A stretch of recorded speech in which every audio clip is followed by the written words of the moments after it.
Selamat siang dan salam sejahtera kami ucapkan kepada para peserta LAN Symposia PIT Ilmu Kesehatan Anak 2013 di Solo yang disponsori oleh PT Nestle Indonesia. LAN Symposia pada siang hari ini akan mengambil tema Probiotics and Nutrition for Infants and Toddlers, Past, Present, and Future Perspective. Sebagai moderator untuk LAN Symposia hari ini adalah beliau Dr. Badriul Hegar PhD Spesialis Anak Konsultan, dengan narasumber yang berkenan untuk membagi materinya pada siang kali ini adalah beliau Profesor Yvan Vanderplas, MD PhD from Belgia, yang akan memberikan materi dan judul Probiotics and Nutrition for Infants and Toddler, Past, Present, and Future Perspective. Untuk mempersingkat waktu, demi memperlancar kegiatan siang kali ini, untuk memulai acara, kita akan dengarkan sambutan dari beliau Dr. Ray Basrowi selaku Head of Medical Nutrition. Pada dokter kami persilakan. Terima kasih. Assalamualaikum warahmatullahi wabarakatuh. Pertama-tama kami dari PT Nestle Indonesia dan dari Nestle Nutrition Indonesia mengucapkan terima kasih yang sebesar-besarnya kepada PP IDAI, kemudian kepada panitia pertemuan ilmiah tahunan atau PIT IDAI yang di Solo pada tahun ini karena sudah diberikan kesempatan untuk bermitra dan mengambil bagian pada acara LAN Symposium di hari pertama.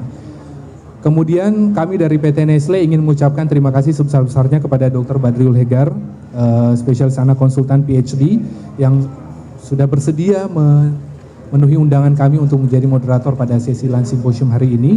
And then to our distinguished guest and speaker from Belgium, Professor Yvan Vanderplas, thank you for your willingness to accept our invitation to speak in our LAN Symposium. Dan kepada para profesor dan dokter-dokter sekalian yang sudah hadir pada sesi hari ini. Topik yang kami pilih pada hari ini yaitu mengenai probiotic and nutrition in infants and toddlers, past, present, and future perspective. Tujuan kami untuk memilih topik ini adalah untuk sekaligus memberikan semacam penyegaran sekaligus untuk menghadirkan konsep yang sebenarnya sudah cukup lama, tetapi untuk mengingatkan kembali kepada dokter-dokter sekalian ada konsep probiotik yang memiliki peran dalam tumbuh kembang baik pada infants dan toddler nutrition. Kami berharap topik ini dan lunch symposium hari ini dapat memberikan manfaat bagi kita semua. Sekali lagi kami ucapkan terima kasih atas kehadiran profesor dan dokter sekalian. Wassalamualaikum warahmatullahi wabarakatuh. Terima kasih Dr. Ray. Selanjutnya kita akan memasuki sesi ilmiah. Namun sebelum sesi ilmiah dimulai, di hadapan Bapak dan Ibu semua sudah tersedia feedback form yang mohon nanti diisi sebagai input untuk kegiatan siang kali ini. Selanjutnya untuk mempersingkat waktu, kami mohon kesediaan Dr. Badrul Hegar, PhD Spesialis Anak Konsultan untuk memandu sesi ilmiah pada siang kali ini. Para dokter kami persilakan.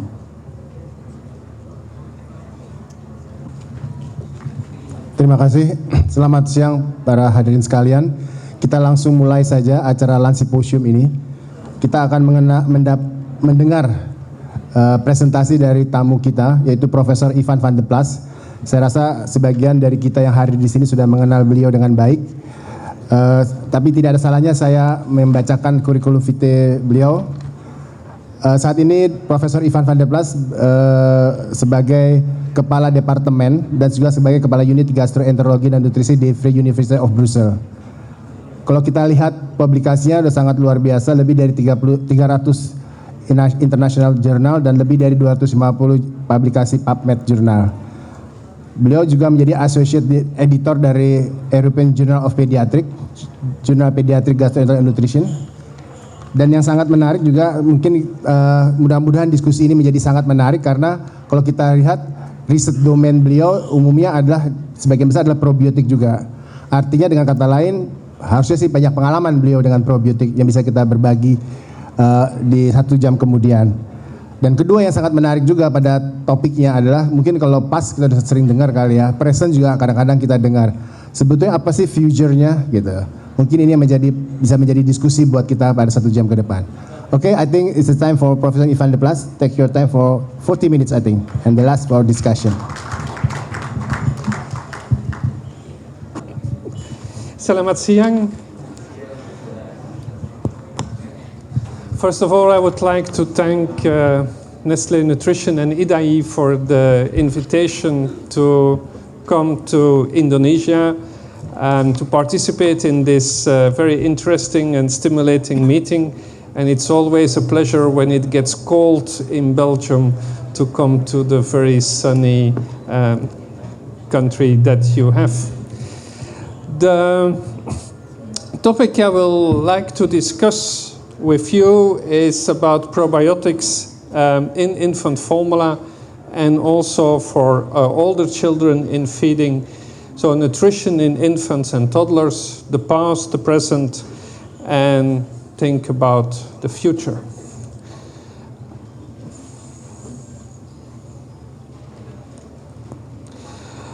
So what we will not discuss much about is the golden standard for infant feeding, of course. It's breast milk. Breast milk is the best way how to feed infants. And in fact, all the discussion about the addition of probiotics to infant formula is to make that second choice infant feeding, infant formula, closer to the golden standard, which is mother's milk. The gut has been a long time neglected as a very interesting organ. Research on gut composition, gut function has only started very recently compared to our interest in other organs. Nevertheless, the gut is not just a tube to transport food from the mouth to the anus where it comes out. No, the gut is a very interesting, challenging organ, very complex also. Because it's huge, it has the size of a tennis court. If you involve it, it's a very important immune organ because it contains 60 to 70% of all the immune cells that we have. It's also called the little brain because it has over 100 million neurons, so it's the organ with the most neurons that we have except for the brain. And then what we will focus on today is it contains also a lot of bacteria, 100 trillion of bacteria. And that gut flora has a very interesting relation with the development of the immune system.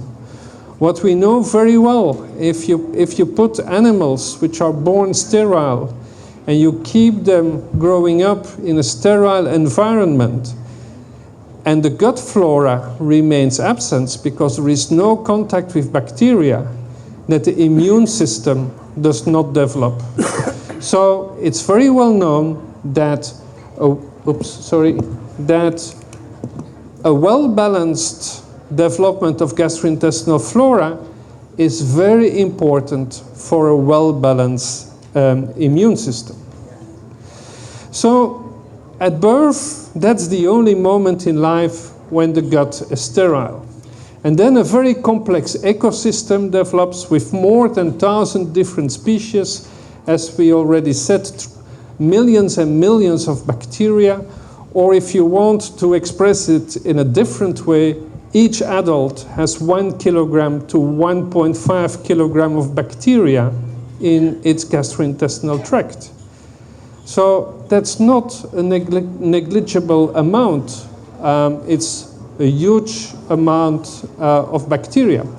Or expressed in another way, we have 10 to 100 times more bacteria in our gastrointestinal tract than we have own human cells. So bacteria are more predominant than our own cells. The way we are born decides partly the kind of gastrointestinal flora that we will develop. So this is a slide looking at the mother's flora, her oral mucosa. In the red dots you see the vaginal mucosa, and the blue dots are the skin mucosa. And then you see in pink the gastrointestinal flora of the babies which are born via natural way. And you see that then you see the same bacteria in the gut flora of the baby than you have in the vaginal flora of the mother. If the baby is born by C-section, you find in its gastrointestinal flora the same bacteria as on the skin of the mother. So only the way you're born decides which kind of gastrointestinal flora that you will have, and the flora on the skin is totally different than the flora in the gastrointestinal tract. So when you're born via C-section, you have, per definition, an abnormal gastrointestinal flora. And that's why there are a lot of studies showing that later health outcome after C-section is worse than with vaginal delivery. For instance, after C-section, you have a higher risk to develop asthma later in life than after vaginal delivery. And that the difference is related to a difference in immune system, which is related to a difference in gastrointestinal flora. The way you are born decides which kind of flora you will develop. The way you are fed decides the same. So breastfed babies and formula-fed babies do have a different gastrointestinal flora. 2 times it's mainly bifidobacteria which are present, but the amount is much lower in formula-fed babies than in breastfed babies. And the amount of Escherichia coli and Bacteroides is much higher in formula-fed babies than in breastfed babies. And why is the gut flora of breastfed babies mainly colonized with bifidobacteria? Well, human breast milk is a source of diverse active bacteria, including bifidobacteria and lactobacilli. So human breast milk is not sterile. It contains lactobacilli, it contains bifidobacteria. And those bacteria in human breast milk colonize the gut of breastfed infants. Human breast milk contains also nutritive factors supporting the intestinal growth of bifidobacteria in that baby. And so it further supports these factors contact with maternal intestinal microbiota during vaginal delivery. So that are the main reasons why there is such a difference between the gut flora from breastfed to formula-fed babies. And why is it important to have a lot of lactobacilli and bifidobacteria in your gut flora? It's because these are the health-promoting bacteria. The more lactobacilli, the more bifidobacteria that you have, the more inhibition that you have for pathogens, the better development that you have of your immune system. It also helps in nutrition because it gets improvement of absorption of food and absorption of minerals, and it also takes part in the synthesis of vitamins. So that's why it's an interesting idea to add lactobacilli, to add bifidobacteria to formula in infants, because there is difference. Again, the goal of formula is to mimic the golden standard, mother's milk. We know that with mother's milk, babies have much more bifidobacteria, much more lactobacilli than with classic formula.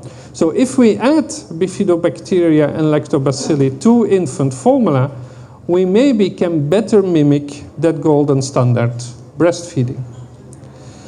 So if we add probiotics, which are present in mother's milk, lactobacilli, bifidobacteria, they are present, we may improve the outcome of those formula-fed babies. And probiotics are living microorganisms that when you ingest them in sufficient large amount, they have a health-promoting effect on the host, on the baby. And this is just a very recent study which looked at human milk, whereas its title, a source of more life than we can imagine. Because the presence of bacteria in human milk is now known for more than 40 years. And so there are more and more bacteria, probiotics present in mother's milk for which the genome is being identified. And so mother's milk is not sterile. There is a lot of literature that there is active secretion of bifidobacteria, lactobacilli, that the breast canaliculi are colonized with those bacteria. And these bacteria are different from the bacteria on the breast skin of the mother. So let's now look at the data that there are on efficacy of adding those probiotics to infant formula. The commonly used probiotics are mainly bifidobacteria, lactobacilli, and the yeast is mainly used in the treatment of acute gastroenteritis. But in feeding, it's mainly bifidobacteria and lactobacilli, and we'll discuss 4 of them.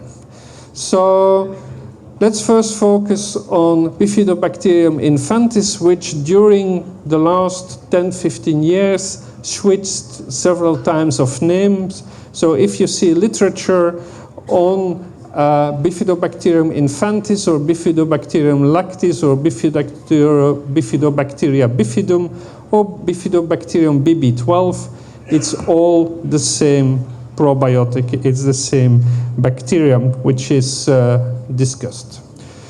And the first study looking at the health-promoting effect is already very old. Next year it's published 20 years ago, so it's not recent literature.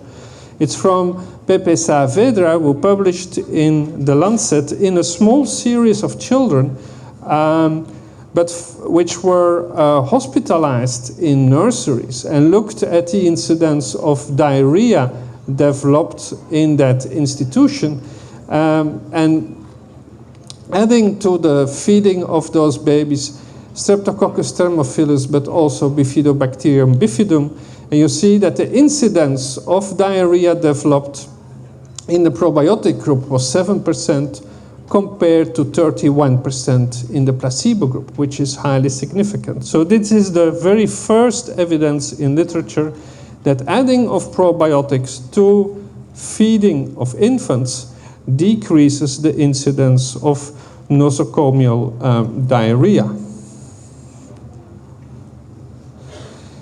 Other studies have been performed with this Bifidobacterium lactis. You see also Lactobacillus GG. We will discuss that later, and other probiotics. But you see that in a number of studies, Bifidobacterium lactis has been shown to prevent acute gastroenteritis if you compare it to formula with no probiotic added. This is a study from Jean-Pierre Chouraki from France, looking at the addition of Bifidobacterium lactis on the impact of diarrhea, again in babies which were going to daycare centers. And it's compared standard infant formula to the same formula with Bifidobacterium BB12.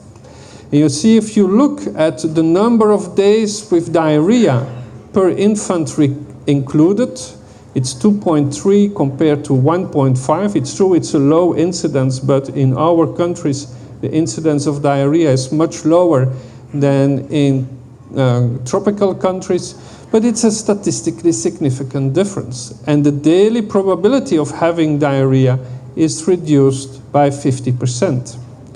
So this is evidence from France. This was a study performed in Israel in 14 daycare centers, also with placebo formula, compared to formula with BB12 and compared to Lactobacillus reuteri, which is a bacteria we will discuss later. But you see, if you focus again on the number of episodes of diarrhea, it's 0.31 compared to 0.13 compared to 0.02, but so a significant reduction of febrile episodes, number of episodes of diarrhea, and duration of diarrhea by addition of the Bifidobacteria BB12 to the formula compared to standard formula. A study which is coming from Asia, again on acute diarrhea, 224 Chinese children, 6 months to 3 years of age, so we leave the age of infancy. What you see here is that the addition of BB12 decreases the shedding of rotavirus, and different studies have demonstrated this, that in fact what you also do is make the babies who got probiotics less contagious for the other ones. So the spreading of your infectious diarrhea in a hospital, in a daycare center, is decreased by adding the probiotic to the feeding of the infants. So they infect less one to the other, probably because you induce a preventive effect. That was for all those previous slides were on acute infectious diarrhea. This looks at antibiotic-associated diarrhea, which occurs in young children in about 20% of all the young babies to which you prescribe antibiotics. They develop antibiotic-associated diarrhea. And what this study shows is that you reduce the prevalence of antibiotic-associated diarrhea with 50% in infants and toddlers, so again up to the age of 3 years. And this is not probiotic not administered to infant formula, but just in a very strange way. You put a tablet in the pacifier of the baby. But what this study showed is that you had with the Lactobacillus, with the Bifidobacterium BB12, a significant decrease of respiratory infections. So it's not only gastroenteritis, it's also respiratory infections which are decreased. And why does it happen? Well, because you improve the immune response. What has been shown with Bifidobacterium lactis BB12 in formula-fed infants that you increase the secretion of IgA, that you get a better response to your rota vaccination, and that you get a better response to polio vaccination. So you increase the secretion of immune globulin A, you get a better defense, and you also get a better response to vaccination. So your vaccination is more effective. And this is a study with Bifidobacterium lactis, also looking at specific response to polio vaccination, this time in toddlers, so older children, and it also shows you a nicely increase of secretory of IgA response to polio vaccination. So not only in infants, also in toddlers, giving Bifidobacterium BB12 increases the immune response and gives you a better response to vaccination. And so you decrease infectious diseases, both gastroenteritis, respiratory disease, and you decrease or you improve health outcome overall because you have a better immune response. And that was summarized in position paper from the ESBGAN Committee on Nutrition 2 years ago, who said that with Bifidobacterium lactis, you have a 50% reduced risk of diarrhea in a meta-analysis of different studies. So let's move from this interesting Bifidobacterium to another Bifidobacterium, which is slightly less studied, which is the Bifidobacterium longum. Bifidobacterium longum with study formula, what is shown here is safety, is that you have no significant difference in growth, digestive tolerance, and adverse effect. With other words, Bifidobacterium longum added to formula from birth onwards is very safe. And what this study for the rest showed is that you had, compared to the control formula, a decreased incidence of possible pathogens, enterobacteria, which are lower, which are to the same incidence as breastfeeding. So you get a more balanced gastrointestinal flora closer to the composition of breastfeeding. Advantages of Bifidobacterium longum, which has been shown in literature in this study, is fewer incidence of constipation. So that's another effect of adding probiotics to your infant formula, is that because of the difference in gastrointestinal flora composition, the stool frequency and stool aspects of your healthy babies are much closer to the stool frequency and stool composition of breastfed babies. So the differences in stools between formula and breastfed babies disappear by adding probiotics to the infant formula. And what has also been shown for this probiotic is that you get a better immune response. Again, increased poliovirus-specific intestinal antibody response with Bifidobacterium longum, also with Bifidobacterium brevi in infants, and this was shown in a double-blind placebo-controlled trial.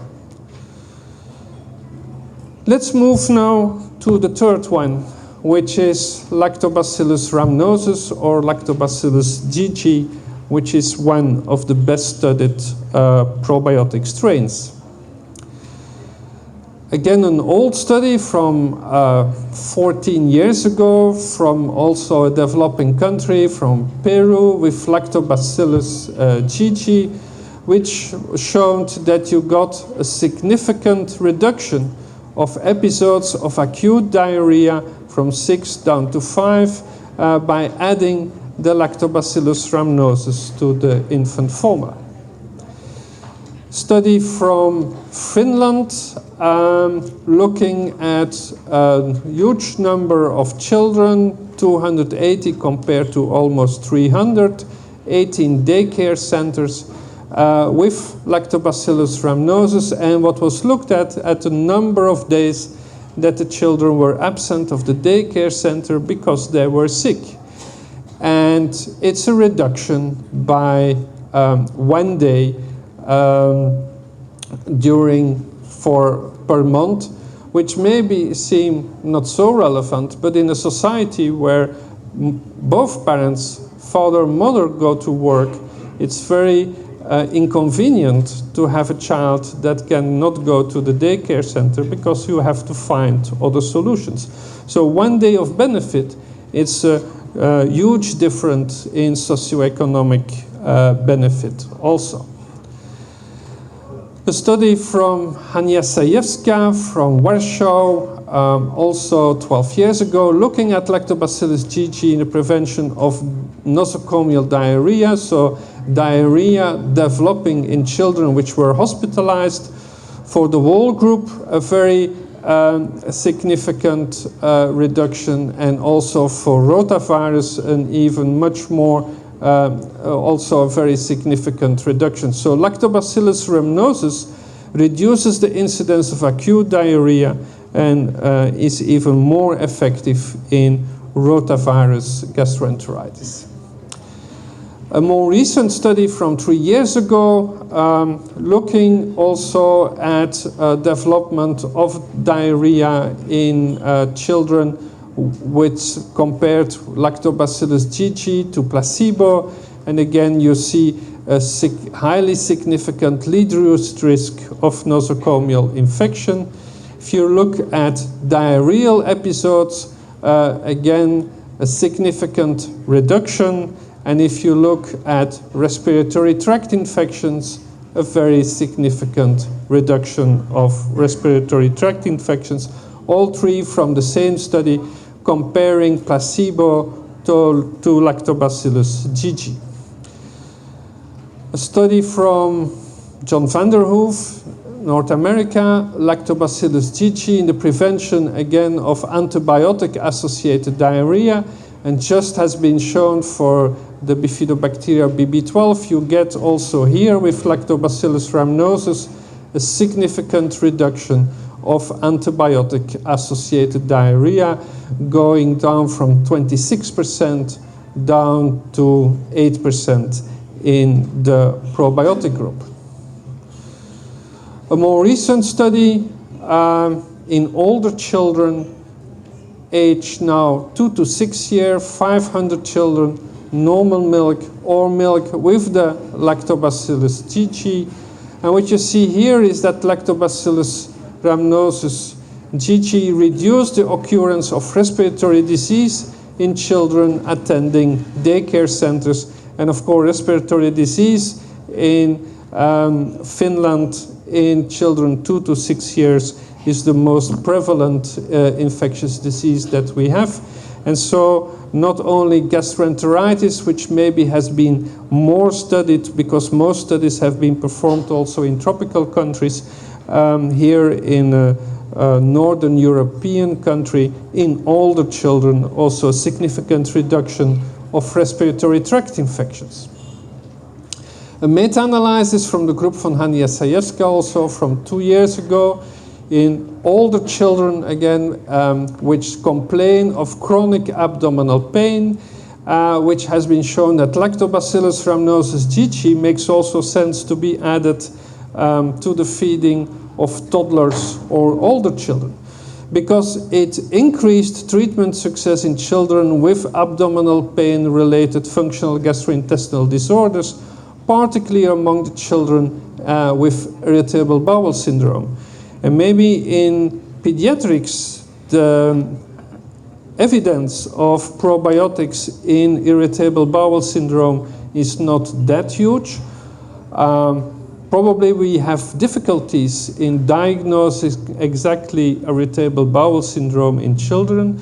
The evidence in adults that probiotics are helpful in the treatment of functional gastrointestinal disorders is much larger than the evidence in pediatrics. And my conviction is that the difference in evidence is not related to difference of efficacy of probiotic, but to the difference in patient populations, because children have many more different reasons to complain about chronic abdominal pain, psychological reasons, constipation, not wanting to go to school, than adults. So the mix of patients is much bigger in pediatric studies, but there is evidence that even with that weakness, Lactobacillus GG is helpful in the treatment of irritable bowel syndrome in children. And the Lactobacillus rhamnosus GG has best been studied in the prevention of atopic disease, in the prevention of atopic dermatitis. That's the area where there is the most convincing evidence that adding Lactobacillus GG to the feeding of babies from birth onwards decreases atopic dermatitis. This is the very first study that was set up in that direction, so it's placebo control compared to the group which was treated exactly the same way, fed exactly the same way, but with Lactobacillus GG. And you see that the only difference, so what happened is that the babies got the Lactobacillus GG from before birth because it was given to the mother, and then up to the age of 6 months. And at the age of 6 months, the intervention was stopped. At the age of 2 years, there was still a very significant reduction of atopic dermatitis, 15% compared to 50%. So it's 3 times difference. The other symptoms did not differ, but atopic dermatitis was significantly reduced. And the same study was, the patients were followed up for up to the age of 7 years, and at the age of 7 years, you still had that significant difference. So Lactobacillus GG from birth up to the age of 6 months still results in a very significant decrease of eczema, atopic dermatitis at the age of 7 years. There are different studies which show this.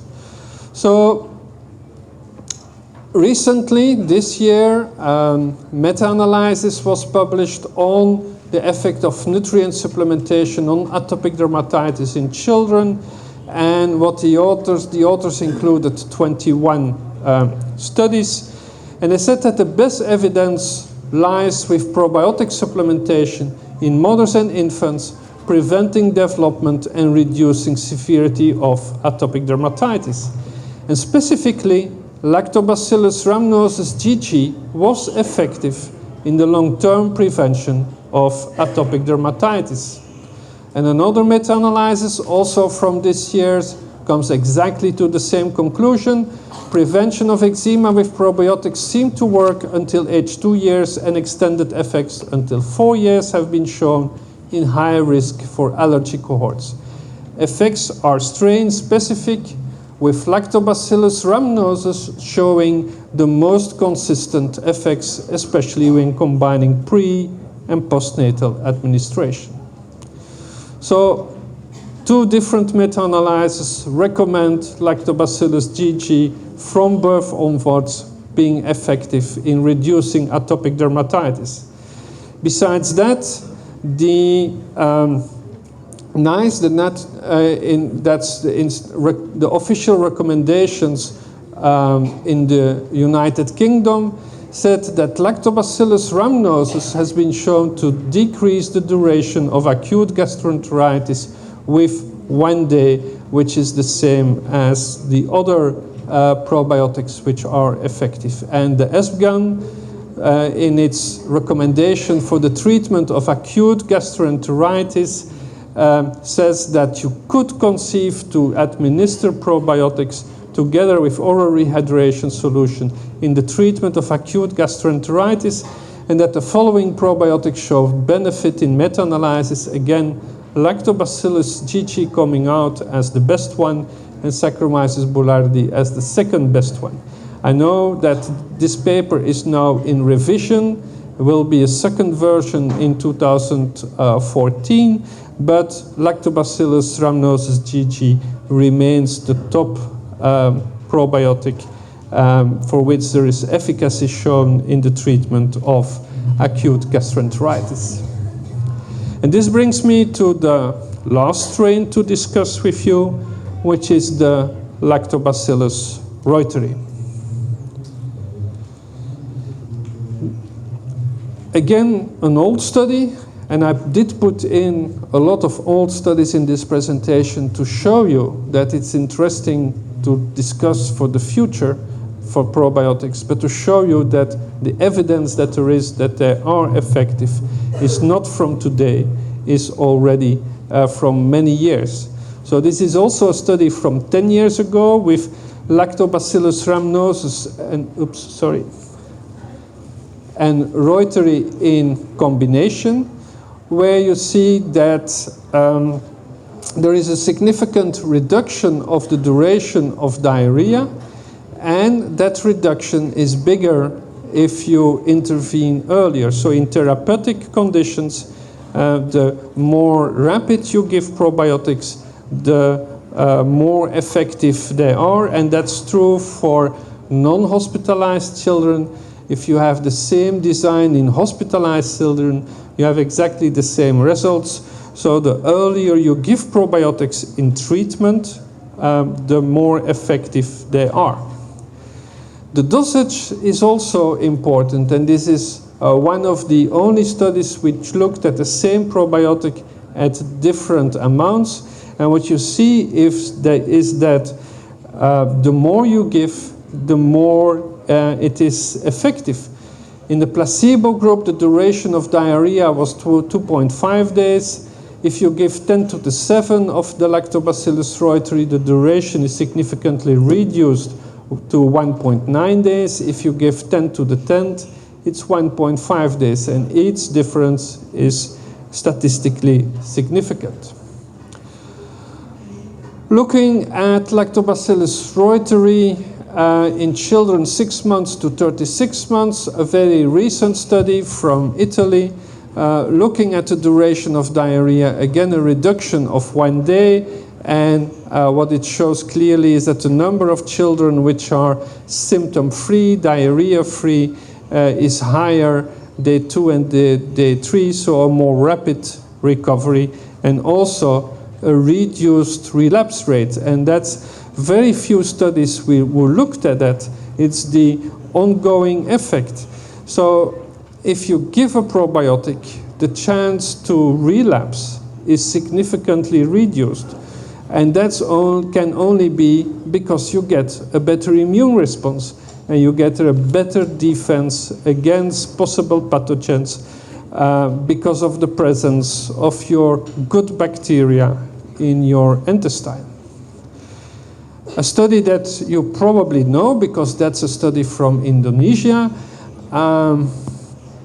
looking at low lactose and low calcium formula, regular calcium formula enriched with Lactobacillus casei or Lactobacillus reuteri, showing that the duration of diarrhea episodes is significantly reduced with the Lactobacillus reuteri. So works not only in prevention, in treatment, but also in prevention. You still have shorter duration of episodes of acute gastroenteritis.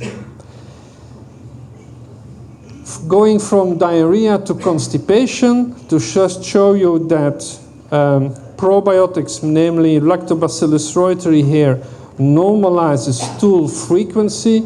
So this is an Italian study in babies with constipation.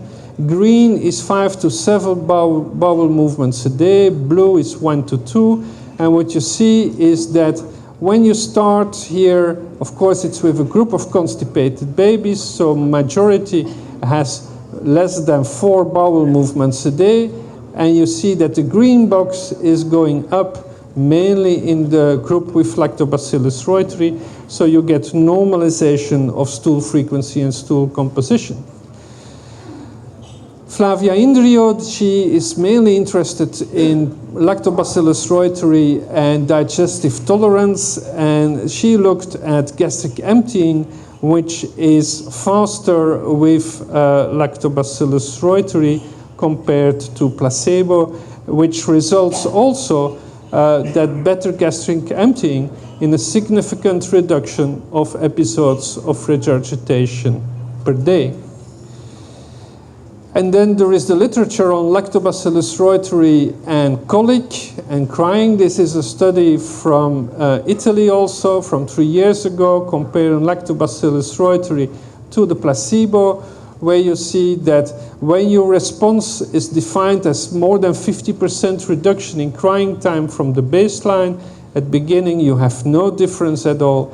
At day 21, there is a significant difference between both groups, and that difference is already observed, although it's only a trend, but it's our small groups, only 25 babies, after 1 week. And then again, Hania Sajewska repeated this study and published her findings earlier this year in a larger group of 80 infants. Again, Lactobacillus reuteri compared to placebo in infants aged less than 5 months with infantile colic, and showed very nicely that with Lactobacillus reuteri you decreased the crying time. So exclusively or predominant breastfed babies, because here it was given in drops in infants with colic, benefit from the administration of Lactobacillus reuteri. A few words about safety. Lactobacillus rhamnosus is used since many years a lot in Finland, and the conclusion of this study was that increased use of Lactobacillus rhamnosus has not led to an increase of Lactobacillus bacterium. Immune deficiency is often said to be the only contraindication to give probiotics to patients because of the fear that you give bacteria to an immune deficient patient. This study even suggests you just the opposite. It shows you that in patients with HIV, children with HIV, probiotics may have even a beneficial effect. So the risk for side effects, although I agree, and that's what's recommended everywhere, to not give probiotics in immune-compromised patients, there is even literature that it is safe and helpful in immunocompromised patients. Yet, every strain is different. And this was a study with a heat-inactivated Lactobacillus GG, and the study was stopped because you had a much higher incidence of side effects, more adverse gastrointestinal symptoms, more diarrhea, and the study had to be stopped. So what you need to be aware is the strain specificity. One strain is not equal to another. And don't be misled by the family names. So Lactobacillus rhamnosus belongs to Casei and is often mentioned in literature as Lactobacillus casei rhamnosus GG OTC 5733. Well, that's the strain for which the studies have been performed. And then other companies use Lactobacillus rhamnosus, and you think it's the same. No, it's not the same. You have family names, but you have also strain names. And what is very important is that there is a huge evidence that all those properties are very strain specific.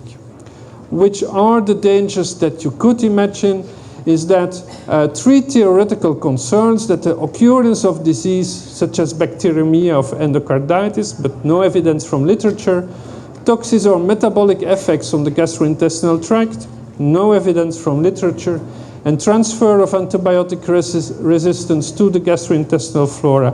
But except for Bacillus clausii, there is no evidence at all from the literature for this to happen.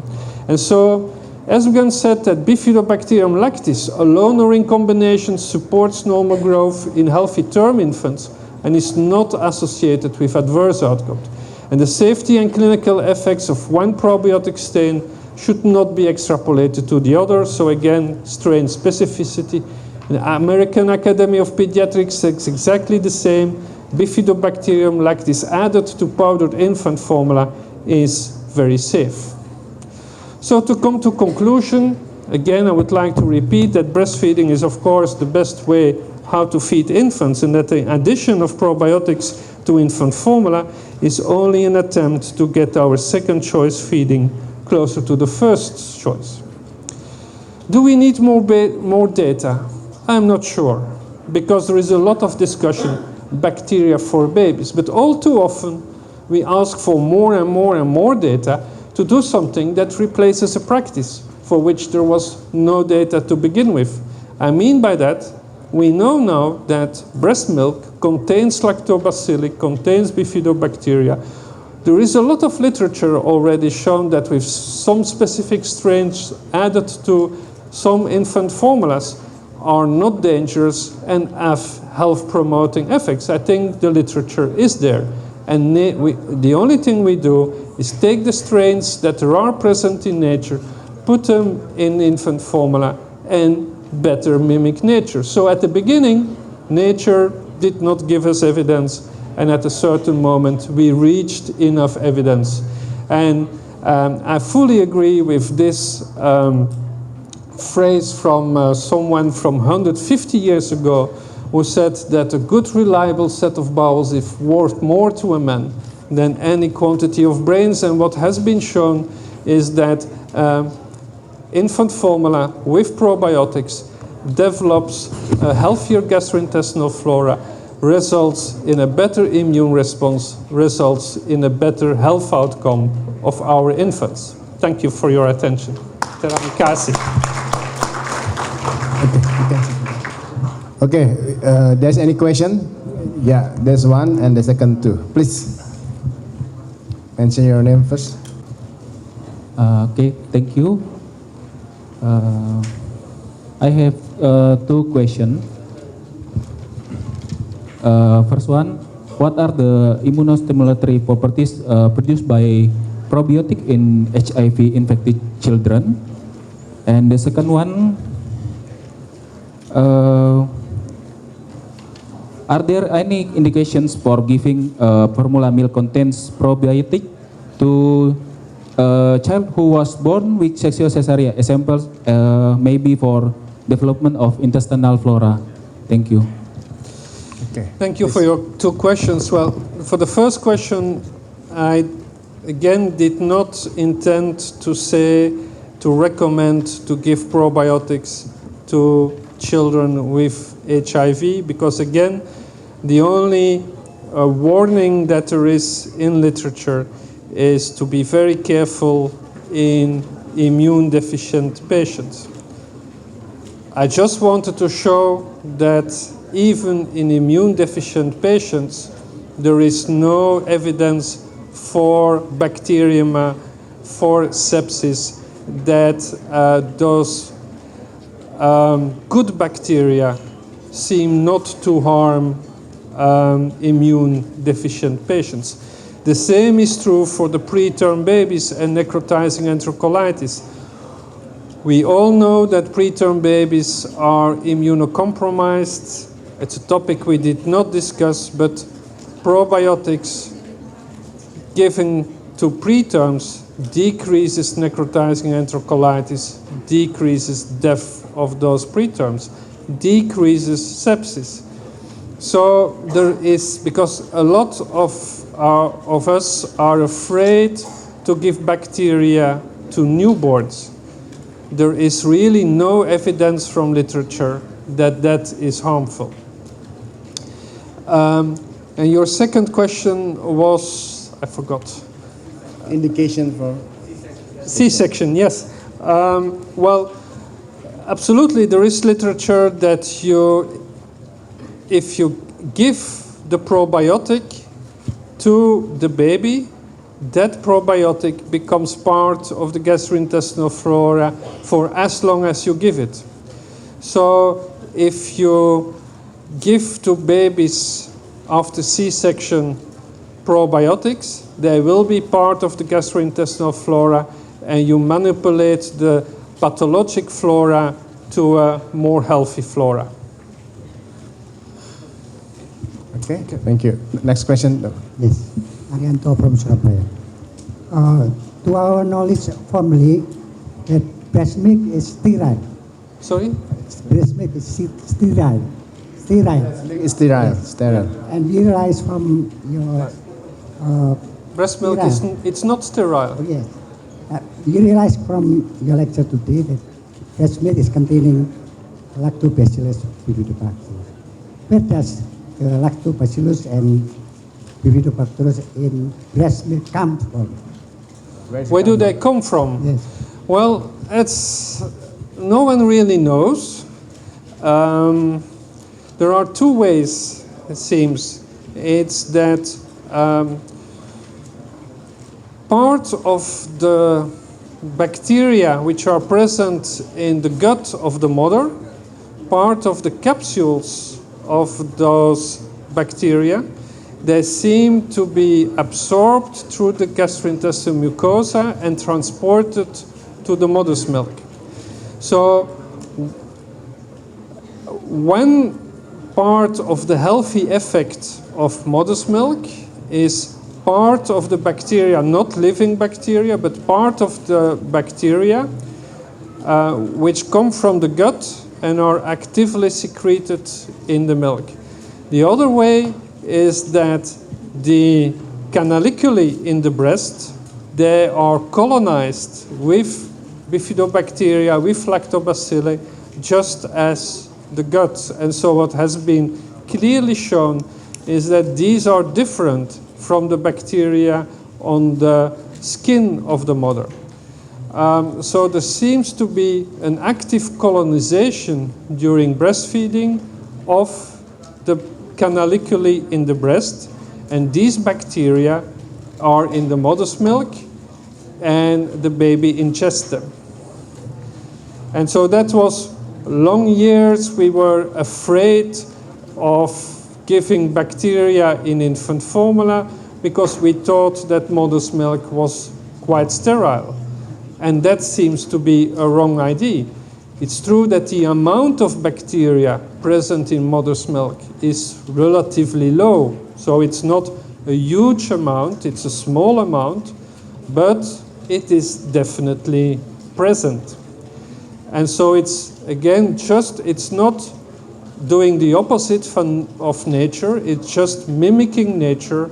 It's taking those bacteria which are present in mother's milk and give them in a different way to the baby. Like we do for all the other nutrients. We just try to mimic mother's milk. Okay, thank you. Next question, Dr. Zaki. Thanks for your nice lecture. Professor Vanderplas, you mentioned in your slide that some studies about the use of probiotic in the prevention and management of atopic dermatitis. But why in the International Consensus of Atopic Dermatitis Management does not mention about the use of probiotic? And yeah, well, I don't know why they do not mention it, but I think there are two different issues. There have been a lot of trials to use probiotics in the treatment of atopic dermatitis, and there they are all negative. So probiotic administrations, once you have atopic dermatitis, seems not to help. The literature on the prevention of atopic dermatitis is different. And as far as I could look at literature, I think that maybe it's one of the slides I have. Can you open my presentation again? And go to the last one? Last one.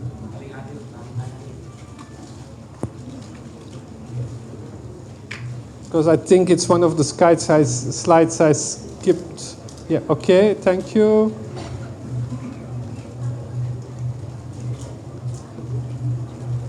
Okay, so these are the studies on the prevention of atopic dermatitis.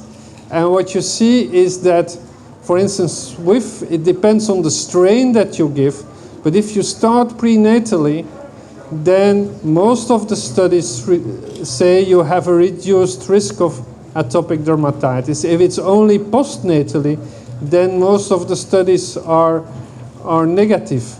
And in treatment, they are negative. So I think that with Lactobacillus rhamnosus,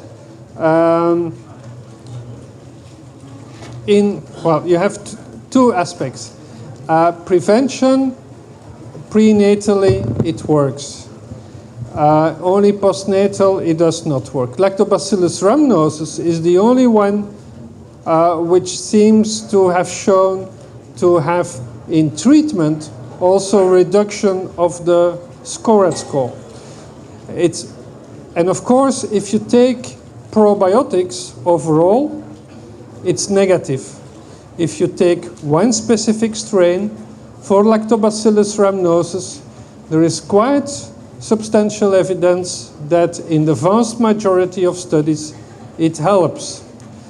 But the problem with probiotics at this moment is that most of the reviews look at all the probiotics. And so what it does tell you is say, it does not help overall. So it gives you an idea over the complete population. But it does not tell you what the individual strains do. And if you go to look at the individuals, then you find significant benefit. And especially for the Lactobacillus rhamnosus. Yeah, thank Okay. you. Sorry, Jackie, still any question? No? Okay. I think there's time to finish. There are already more 1:40. We have to close. I think we have already learned a lot about probiotic from Yvan Vanderplas. Big applause to the speaker. Thank you very much. Thank you. Oke, terima kasih kepada Dr. Badrul Hegar dan Prof. Yvan Vanderplas. Sebelum kembali ke stage, kami mohon untuk tetap di stage untuk menerima kenang-kenangan dari Dr. Ray. Akan disampaikan oleh Dr. Ray kepada dokter, kami persilakan.